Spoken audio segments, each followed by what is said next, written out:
जम्मू कश्मीर के पहलगांव में सेना और सरकार की ताबड़तोड़ कार्रवाई। एनआईए की जांच हुई तेज, हिला पाकिस्तान, बारी बारी से होगा हिसाब।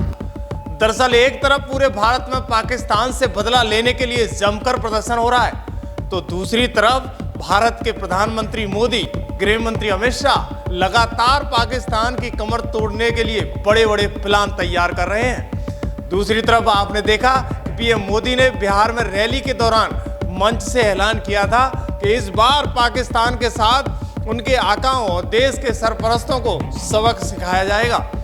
इसमें आपने ये भी देखा होगा कि पिछले कई दिनों से पहलगांव में लगातार कार्रवाई हो रही है। पहले देखा कि सेना देश के अंदर बैठे गद्दारों को सबक सिखाने के लिए मैदान में उतर चुकी है और उनका हिसाब किताब किया जा रहा है। अब तक सेना द्वारा आतंकियों से मिले हुए कश्मीरी मिलिटेंट को लगातार उनके घरों पर ताबड़तोड़ कार्रवाई की जा रही है। हम आपको बता दें कि तकरीबन 15 से अधिक सरपरस्तों के घर को बुलडोजर से रौंदने की खबरें सामने आ रही हैं, जिससे अब आने वाले समय में गलत कदम उठाने पर पता चल जाएगा कि इसका परिणाम क्या होता है। क्योंकि आज तक जो भी जम्मू कश्मीर के युवा थे उन्हें भटके हुए बताया जाता था, लेकिन अब लगातार सरकार की कार्रवाई के बाद हंगामा खड़ा हो गया है। क्योंकि कहीं ना कहीं घर का भेदी लंका ढाई वाला हिसाब कश्मीर में हुआ है। नहीं तो पाकिस्तान की क्या औकात कि हमारे घर में घुसकर वार करेगा। लेकिन अब इनका सबक सिखाने का समय आ गया है और उनका हिसाब किया जा रहा है और चुन चुन कर होगा। दरअसल हम आपको बता दें कि दूसरी तरफ सेना के बाद एनआईए ने पहलगांव में जांच शुरू करते हुए बड़े बड़े खुलासे किए हैं, जिसमें बड़ा खुलासा ये भी सामने आ रहा है कि आतंकियों के निशाने पर कश्मीर के कुल 4 ठिकाने बताए थे, जिसमें एनआईए की पूरी टीम के साथ साथ बड़े अधिकारी वहां मौजूद थे। लेकिन अब डीजी सदानंद दत्ते ने मोर्चा संभाल लिया है। आपने देखा कि कश्मीर पुलवामा के त्राल क्षेत्र के अमीर नजीर के द्वारा एक भटका हुआ युवा बता करके 2 साल पहले आतंकी संगठन में शामिल होता है और उसने सोचा कि हमारा क्या बिगड़ेगा। लेकिन 2014 से पहले ये दौर दूसरा था, अब दौर दूसरा है, जब सरकार को लाल चौक पर झंडा फहराने में डर लगता था। लेकिन अब भारत बदल रहा है और झंडा भी फहरेगा और आतंकियों का सफाया भी होगा, सबको जवाब दिया जाएगा। पहले घर में छुपे गद्दारों को ठिकानों पर पहुंचने के लिए इस तरह का सेना का बड़ा कार्रवाई देखने को मिल रही है। सेना मैदान में आ चुकी है और हिसाब होना शुरू भी हो चुका है।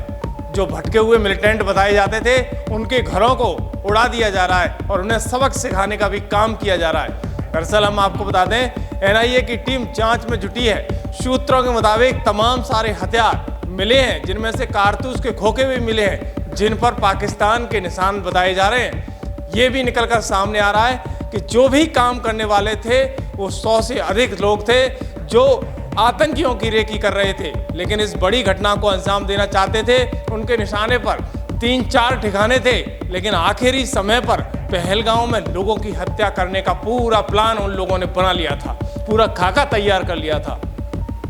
और बड़ी बात ये भी निकलकर सामने आ रही है कि इनका टारगेट आर्मी नहीं थी, सिर्फ टूरिस्ट थे। इनके द्वारा वो टूरिस्ट के अंदर, देश के अंदर दहशत फैलाना चाहते थे कि जो लोग जम्मू कश्मीर में पहुंचते हैं वो डरें कि आतंकवाद का अभी भी वहाँ स्थान है। लेकिन उससे पहले वहाँ के लोकल लोगों ने तमाम तैयारियां भी की, जिसमें तमाम सारे नाम बारी बारी से सामने आते हुए दिखाई दे रहे हैं। जिसमें संदिग्ध में वो खच्चर वाला और व्यक्ति, दूसरा जिप लाइन चलाने वाला व्यक्ति भी सामने आ रहा है, जो कि अल्लाह अकबर कहते हुए उसका वीडियो इन दिनों जमकर सोशल मीडिया पर वायरल हो रहा है। उनसे लगातार एनआईए पुलिस पूछताछ में जुटी हुई है।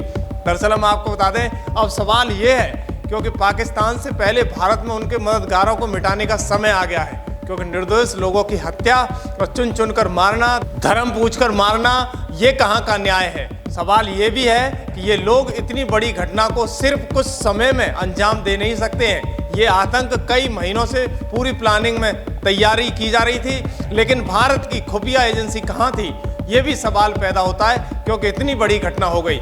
अब आप लगातार कार्रवाई में दिख रहा है कि सबसे पहले नंबर 1 पर एनआईए की जांच शुरू हुई तो परत दर परत खुलती चली जा रही है। एक बड़ी लिस्ट तैयार की गई, जिसमें संलिप्त लोगों से कड़ी पूछताछ की जा रही है, जिसमें बड़े खुलासे भी होने की संभावना है। दरअसल बेसरन घाटी को इसलिए निशाना बनाया गया क्योंकि यहाँ ऑपरेशन टीम को पहुंचने में 30 से 40 मिनट लगते हैं। इस बात का पूरा फायदा आतंकियों ने उठाया और इतनी बड़ी घटना को अंजाम दिया।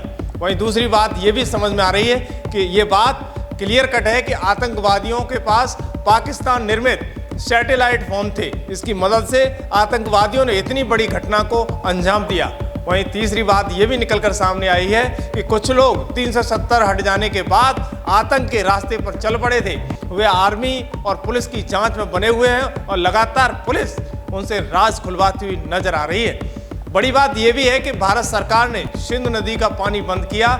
वैसे ही भारत में कुछ छुपे हुए रुस्तम सरकार के इस कदम को गलत बताने लगे और उनका पाकिस्तानी प्रेम उजागर होने लगा।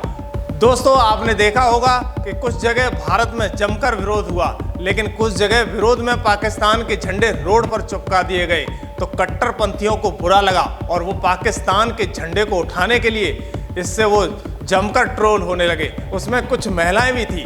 लेकिन देखिए, भारत में ऐसे भी लोग हैं जो खाते भारत की हैं लेकिन बजाते पाकिस्तान की हैं। लेकिन उन घटिया हरकत करने वाले आतंकियों से कहना चाहूँगा कि आपको लड़ना है और मरना है तो भारत की सेना से लड़ो। आपको ज़्यादा देर नहीं लगेगी, तुरंत गोली और आराम मिलेगा। सामने से ठोकेंगे सेना, क्योंकि तुम जैसे कायरों की तरह पीठ पीछे वार नहीं करेगी। तो दोस्तों, आपकी क्या प्रतिक्रिया है? जो लोग घर का भेदी लंका ढाए वाला हिसाब करते हैं, उनका क्या हस्न होना चाहिए? हमें कमेंट बॉक्स में लिखें और वीडियो को शेयर करें, चैनल को सब्सक्राइब भी करें, क्योंकि भारत के वीर सेना और जवान तैयार हैं, मैदान में उनको उत्तर दे रहे हैं। उनकी सफाई का अभियान के लिए कमेंट बॉक्स में कमेंट लिखें। सरकार ने सेना को स्वतंत्रता दे दी है, अब बस आपका इंतजार है। कमेंट जरूर करें, अपनी राय जरूर दें। धन्यवाद।